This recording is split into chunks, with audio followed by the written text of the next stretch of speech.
If anything could get you over the hangover that is Beau is Afraid, it's this movie. Hi everyone, it's me, Grant, the movie and TV guy. Welcome to Raise on Popcorn with Grant, everybody. And today we're talking about another movie. Movies and TV, that's what we do here. There's going to be a lot of them this weekend. And that movie is a movie that might have swung on under your radar. You should definitely check it out. That movie is, movie and TV that we do here, Somewhere in Queens. Somewhere in Queens premiered last summer, almost a year ago, at, I believe this is the New York Film Festival. It is now finally getting a moderate release via Lionsgate. So what is, and I actually had to go 25 minutes out of the way to see it, what is Somewhere in Queens about? And who else is involved? Well, it's directed, co-written by, and starring Ray Romano. He plays Leonard, or Leo Russo. He is a construction worker who is married to his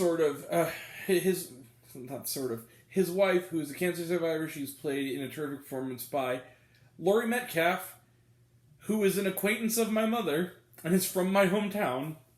That's one of the main reasons why I went on my way to see this movie. And they have a son named Matthew, although his nickname is Sticks, because according to Leo, he came out of the chute tall. His mother's chute. And he plays basketball on his high school team.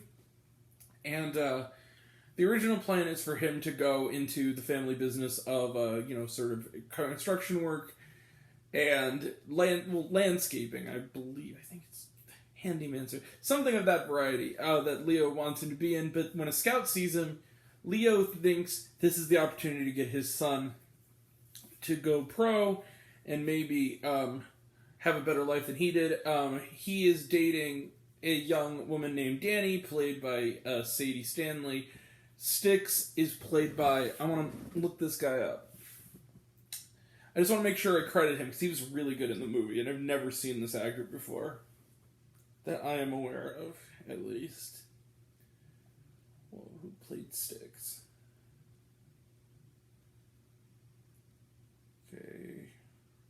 Jacob Ward. Alright. He's dating a girl named Danny. But things eventually fall apart, and Leo has to goes to desperate measures to try to fix the relationship, to basically get his son back on track. And it goes disastrously wrong, which leads to some hard talks that this family needs to have with one another. Let the dysfunction and the humor and the heart begin. So, Somewhere in Queens is an interesting little indie. It kind of has crawled its way to theaters. It's being kind of dumped.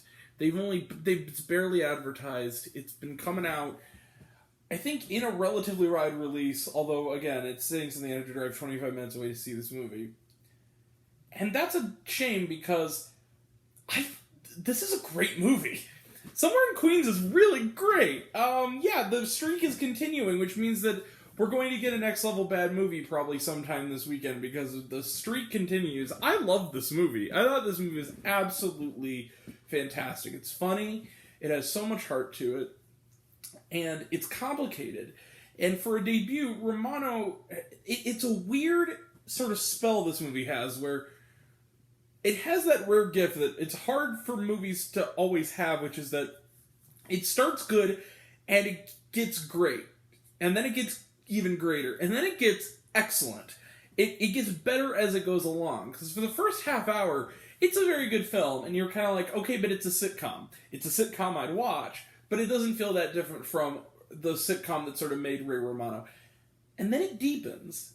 And then it deepens again. And then it becomes a really, really, really touching and authentically well-observed slice of life about this Italian-American family living in New York.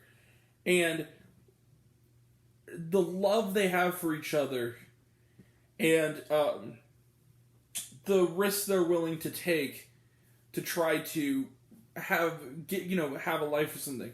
It's also a film, weirdly enough, the one tie it really does on Beau's Afraid is anxiety, which is what Sticks has, and it's him learning to overcome that. learn to overcome the expectations placed upon him. And what I loved about this film, too, is that Romano lets his characters, including his own lead character... I feel like there's a temptation when you're an actor making the jump to directing, where you want your character to be awesome, and for everyone to think you're awesome and talk you up. Romano doesn't do that. He's not afraid to let his characters be complex, flawed characters who you still come to root for, and you still care for. And you still want to be okay at the end. I loved this movie. I thought everyone in this movie was phenomenal. We also got some great turns from Sebastian Maniscalco as the brother of Romano's character.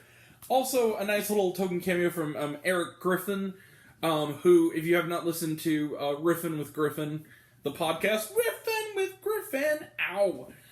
He's great, very funny guy. He's in it as sort of a DJ.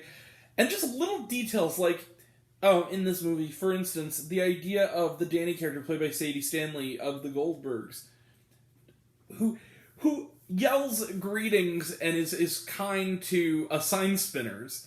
And there's sort of a motif about that. There's an interesting angle where a lot of scenes in this take place at like this sort of venue, this sort of event venue, because the family's so large and so tight-knit that whenever a little great-nephew has, like, a christening, they're always there, and it's really interesting. Little details like that just add authenticity to the world these characters inhabit. This is cut from a familiar cloth, but Romano elevates it with his writing and his characters. It's a slice of life. It's a small film. It's very much an indie film, but it's life closely observed and well observed. It's very, very intelligently done, and I loved it. I just thought it was wonderful. Laurie Metcalf, I think, is just... I'm so proud to kind of loosely know this person. I've never met her, but I know people who know her, because she's from my hometown. She's like our local celebrity. She is excellent in this movie. I mean, she stands out in a cast of really terrific performances. I love this movie. Somewhere in Queens, I'm going to do it, guys. Yeah, you see it. Bang, 5 out of 5 stars plus for Somewhere in Queens. This is a really wonderful movie, and it just gets better and better the longer it goes, and I smile. Since coming home, I've smiled every time I thought about it. It's just one of those movies that's just absolutely, like, in the best way. I wanted to hug this movie. I love this movie. This is a great film. This is a really, really powerful film. Yeah, go see Somewhere in Queens. Don't sleep on this one. You might have to seek it out a little bit, but please do. It's so good.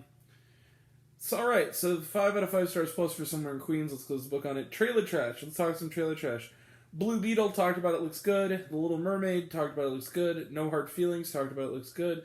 Strays, talked about it, looks good. About My Father, talked about it, looks good. Fool's Paradise, talked about it before, it looks really interesting. And was there shawarma? No, there was not. Alright, we will be back tomorrow for a review of Chevalier. Sunday, we'll have a review of Guy Ritchie's The Covenant. Early next week, we'll have reviews of Quasi, Attack of the Dock, Ghosted, and Judy Blume Forever. Those all coming up. That'll all be next time. And until next time, I'm Greg the Movie and TV Guy. I see it all, and I'm happy to share it with you. I love you all. I appreciate you all. I love all classes, and I still love you 3000. Be kind to one another. If you like this video, give it a like if you want to. Give it a subscribe if you want to. Give it the bell. I don't know what it does, but that's what you're supposed to do, or so I've been told. Leave a comment, even if it's, hey Grant, I like waffles. It really helps out. If you want to find me elsewhere, reviews, lists, and other fun stuff, you can check me out on letterboxd.com at Raising Popcorn with Grant. Twitter, I'm at Raise Grant. You can find me on Facebook, Raising Popcorn with Grant. Serialized, I'm all one word, all lowercase, Raising Popcorn. Check out my podcast, Raising Popcorn with Grant, the podcast, on Spotify and Anchor. Some of you already have, but even if you haven't, take care of yourself, take care of your mental health. It's incredibly important. I want to know down below, what did you think of Somewhere in Queens? Did you like the movie? Did you hate the movie? Think my opinion's good? Think I'm full of shit? Comment below, let me know. And until we meet again, we're all raised on popcorn. Make mine with extra butter. Catch you guys next time. Take care, everyone. Have a good night. See you tomorrow. Bye.